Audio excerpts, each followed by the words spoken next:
નમસ્તે મિત્રો, સ્વાગત છે ઓલવેઝ હેપી ચેનલમાં. મિત્રો, આપણે અહીંયા દર અઠવાડિયે એક મોડલ પેપર મૂકીશું જે આવનારી પોલીસ ભરતી માટે તમને હેલ્પફુલ થઈ શકે. મિત્રો, તો આવનારા હરેક વિડીયો તમને મળી રહે એ માટે સૌપ્રથમ અમારી ચેનલને સબસ્ક્રાઈબ કરી દો અને ત્યારબાદ બેલ આઇકોન ઉપર દબાવી દો, જેથી સૌથી પહેલાં તમને નોટિફિકેશન મળી શકે. તો મિત્રો, આપણે જે પોલીસ ભરતી માટે જે મોડલ પેપર મૂકવાના છીએ એમાં પહેલો વિડીયો જે હશે એમાં 33 પ્રશ્નો હશે, પછી બીજા વિડીયોમાં પણ 33 પ્રશ્નો, ત્રીજા વિડીયોમાં 34 પ્રશ્નો, એમ કરીને 100 પ્રશ્નોનું એક મોડલ પેપર તૈયાર થશે 3 વિડીયોમાં. અને મિત્રો, દર અઠવાડિયે એક મોડલ પેપર આવશે. તો મિત્રો, ચેનલને સબસ્ક્રાઈબ કરી દેજો. તો ચલો આપણે જોઈએ મિત્રો કે કયા પ્રશ્નો ઇમ્પોર્ટન્ટ છે પોલીસ ભરતી માટે. તો મિત્રો, આ રહ્યું આપણું મોડલ પેપર, જેમાં પહેલો પ્રશ્ન છે, હાલમાં આયુષ્માન ભારત કોલ સેન્ટરનું ઉદ્ઘાટન ક્યાં કરવામાં આવ્યું? તો બેંગ્લોર. જવાબ છે બેંગ્લોરમાં, સિલિકોન વેલી. તેમજ પોતાનો ઓફિશિયલી લોગો પણ તેમણે લોન્ચ કર્યો હતો.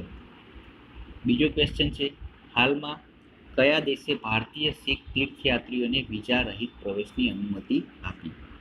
તો જવાબ છે પાકિસ્તાન.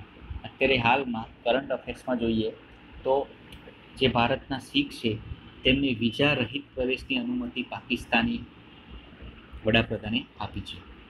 ત્રીજો ક્વેશ્ચન છે, કઈ યુનિવર્સિટીના શોધકર્તાઓએ પહેલી સર્વપક્ષી શાર્ક પ્રજાતિની શોધ કરી? તો તેનો જવાબ છે કેલિફોર્નિયા યુનિવર્સિટી. ચોથો ક્વેશ્ચન છે, પુરુષ યુગલ વર્ગમાં યુએસ ઓપનનો 2018નો ખિતાબ કોણ જીત્યું? તો જવાબ છે માઇક બ્રિયાન અને જૈક શ્રોફ, અમેરિકાના. પછી પાંચમો ક્વેશ્ચન છે, સ્વ બચાવનો હક, રાઇટ ટુ પ્રાઇવેટ ડિફેન્સ કઈ કલમમાં સમાવેલ છે? તો આઈપીસી 96.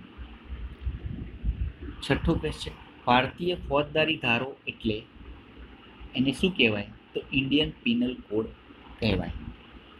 પછી સાતમો ક્વેશ્ચન, એ બીના ઘરમાંથી ઘરેણાની બેગ લઈને ભાગે છે. બહાર નીકળતા ચોકીદાર તેને અટકાવે છે, તો પોતાના ચપ્પુથી ચોકીદારને ઘાયલ કરીને ભાગી જાય છે. અહીં બી કયો ગુનો કર્યો કહેવાય? ધાડ, લૂંટ, ચોરી કે છેતરપિંડી? તો જવાબ આવશે લૂંટ. આઠમો ક્વેશ્ચન છે, આઈપીસી 498 ક મુજબ ત્રાસ એટલે? ઓપ્શન છે ફક્ત માનસિક ત્રાસ, બીજો ફક્ત શારીરિક ત્રાસ, ત્રીજો પરણિત સ્ત્રીને પતિ કે પતિના સગા દ્વારા કરવામાં આવતો ત્રાસ, અને ચોથો છે પરણિત પુરુષને પત્ની દ્વારા કરવામાં આવતો ત્રાસ. તો જવાબ આવે પરણિત સ્ત્રીને પતિ કે પતિના સગા દ્વારા કરવામાં આવતો ત્રાસ. નવમો ક્વેશ્ચન છે, આઈપીસી મુજબ કલમ 302 ખૂનની સજા કહેવાય, કલમ 307 ખૂનની કોશિશની સજા કહેવાય, કલમ 379 ચોરીની સજા કહેવાય, અને કલમ 355 ધાડની સજા કહેવાય. તો ઓપ્શનમાં 1, 2, 3 સાચા, બીજા ઓપ્શનમાં છે 1 અને 2 સાચા, અને ત્રીજા ઓપ્શનમાં છે 1, 2, 3 અને 4 બધા સાચા. તો મિત્રો, આમાં જે આ ઓપ્શન આપ્યા છે એ બધા સાચા છે. તો મિત્રો, તમે આ કલમ પણ યાદ રાખી શકો છો, જેના કારણે તમને દરેક કલમનો ઉપયોગ થઈ શકે. તો આગળ જોઈએ મિત્રો, ક્રિકેટ વર્લ્ડ કપ 2015ની મેચો કયા દેશમાં યોજવામાં આવી હતી? જ્યારે લાસ્ટ વર્લ્ડ કપ રમાયો મિત્રો, એ કયા દેશમાં યોજાયો હતો? તો એ ઓસ્ટ્રેલિયા અને ન્યૂઝીલેન્ડ, આ બે દેશોમાં મેચો રમાઈ હતી. દરેક મેચો, અડધી મેચો ઓસ્ટ્રેલિયામાં હતી અને અડધી ન્યૂઝીલેન્ડમાં રમાઈ હતી. પછી કોગ્નિઝેબલ ગુના અટકાવવા માટે પોલીસ આરપીસીની કઈ કલમ હેઠળ વોરંટ વગર ધરપકડ કરી શકે છે? તો સીઆરપીસી કલમ 151 હેઠળ પોલીસ કોઈપણને વોરંટ વગર પણ ધરપકડ કરી શકે છે. વગર વોરંટે ગુનામાં કામે ધરપકડ કરવામાં આવેલી વ્યક્તિને મુસાફરી સમય સિવાય કેટલા કલાકની અંદર જે તે હકુમતી કોર્ટ સમક્ષ વ્યક્તિને રજૂ કરવાની રહે છે. તો મિત્રો 24 કલાકની અંદર એને કોર્ટની સમક્ષ હાજર કરવો પડે છે. પછી 13મો ક્વેશ્ચન છે, CIPCની કઈ કલમ હેઠળ તપાસ કરનાર પોલીસ અધિકારી સાક્ષીઓને તપાસે છે? તો કલમ છે CRPC કલમ 161 હેઠળ. 14મો ક્વેશ્ચન છે, સૌથી વધુ સખત ખનિજ કઈ છે? તો મિત્રો હીરો એ સૌથી વધુ સખત ખનિજ છે. સૂર્યના પારજાંબલી કિરણને શોષી લેનાર કયો વાયુ છે? તો ઓઝોન વાયુ એ સૂર્યના પારજાંબલી કિરણોને શોષી લે છે. 16મો ક્વેશ્ચન છે, કયા સાધનથી ભેજના પ્રમાણની આપોઆપ નોંધ લેવાય છે? તો હાઇગ્રોમીટરથી ભેજના પ્રમાણનું માપણી થઈ શકે છે. 17મો ક્વેશ્ચન છે, ભારતનો સંતરી એટલે શું? હિમાલય પર્વત. તો હિમાલય પર્વતને ભારતનો સંતરી કહેવામાં આવે છે. બહુ ઇમ્પોર્ટન્ટ ક્વેશ્ચન છે. 18મો ક્વેશ્ચન, કયા શહેર પાસેથી ભારતનો પ્રમાણ સમય નક્કી થયેલો છે? એટલે મિત્રો આપણા દેશમાં એક સિટી નક્કી કરવામાં આવી છે, એક શહેર નક્કી કરવામાં આવ્યું છે કે જ્યાંથી આપણા દેશના આખા દેશનું પ્રમાણ સમય નક્કી કરવામાં આવે છે. તો અલ્હાબાદ એ શહેર છે કે જ્યાંથી આપણા દેશનું પ્રમાણ સમય નક્કી થાય છે. પછી છે નેક્સ્ટ ક્વેશ્ચન, WANનું પૂરું નામ જણાવો. તો વાઇડ એરિયા નેટવર્ક. ઈમેલમાં CCનો શું અર્થ થાય છે?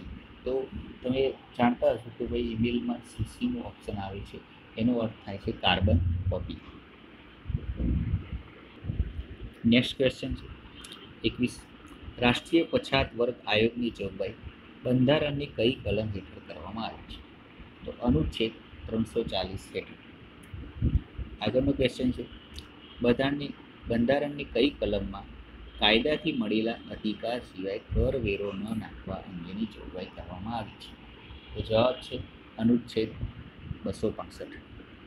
નેક્સ્ટ ક્વેશ્ચન, કોની પરવાનગી વગર રાજ્યની વિધાનસભામાં નાણાકીય ખરડો ના પસાર કરી શકાય? તો મિત્રો આ એક ઇમ્પોર્ટન્ટ ક્વેશ્ચન છે કે વિધાનસભામાં કોઈ બી ખરડો પસાર કરવો હોય તો વિધાનસભાના દરેક સભ્યોની પરવાનગી જોઈએ, તો જ એ ખરડો વિધાનસભ્યોની બહુમતી હોય તો જ એ ખરડો પાસ થઈ શકે.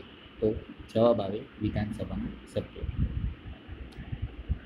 નેક્સ્ટ ક્વેશ્ચન છે, બંધારણની કઈ કલમમાં મૂળભૂત અધિકારો દર્શાવવામાં આવેલ છે?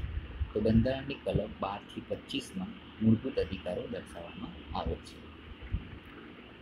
નેક્સ્ટ ક્વેશ્ચન છે, મૃત્યુદંડ માફ કરવાની સત્તા કોને હોય છે? તો મિત્રો મૃત્યુદંડ માફ કરવાની સત્તા ફક્ત ને ફક્ત રાષ્ટ્રપતિની હોય છે. તાડપત્રો અને ભોજપત્રો પર મુખ્યત્વે કઈ લિપિ જોવા મળે છે? તો તાડપત્રો અને ભોજપત્રો ઉપર મુખ્યત્વે પાંડુલિપિ જોવા મળે છે. તો મિત્રો તમે 6 થી 8ના પુસ્તકો વાંચો તો બી તમને આવા મોટાભાગના પ્રશ્નો તમને મળી જશે. નેક્સ્ટ ક્વેશ્ચન છે, પ્રાચીન સમયનો ઇતિહાસ જાળવાવાળી વ્યક્તિને કયા નામે ઓળખવામાં આવે છે? તો પુરાતત્વવિદ તરીકે ઓળખવામાં આવે છે. જે ઇતિહાસનું જે સંશોધન કરતા હોય એને પુરાતત્વવિદ કહેવામાં આવે છે. વર્ષ 2017માં યોજાયેલ ગુજરાત વિધાનસભા ચૂંટણીમાં ભાજપા પક્ષે કેટલી બેઠકો મળી હતી? તો મિત્રો 99 બેઠકો મળી હતી. હાલના ગુજરાતના મુખ્યમંત્રી વિજય રૂપાણીએ કઈ બેઠક પરથી જીત મેળવી હતી? તો પશ્ચિમ રાજકોટ બેઠક ઉપરથી જીત મેળવી હતી. હાલમાં યોજાયેલ ગુજરાત વિધાનસભા ચૂંટણીમાં SC કેટેગરી માટે કેટલી બેઠકો અનામત હતી? તો અત્યારે જે લાસ્ટમાં ગુજરાત વિધાનસભાની ચૂંટણી થઈ મિત્રો, તેમાં SC કેટેગરી માટે 13 બેઠકો અનામત હતી. આયોજન પંચની રચના ક્યારે થઈ હતી? તો 15/3/1950ના દિવસે આયોજન પંચની રચના થઈ હતી.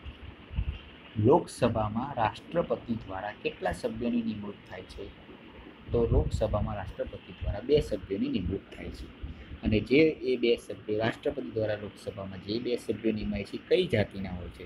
તો મિત્રો એ એંગ્લો ઇન્ડિયન હોય છે.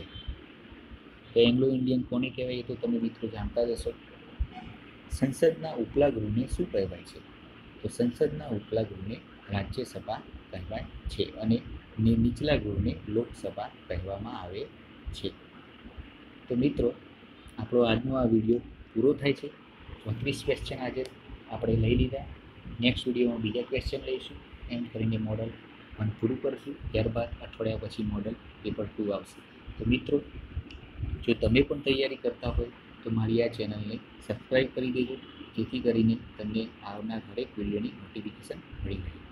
Thank you very much.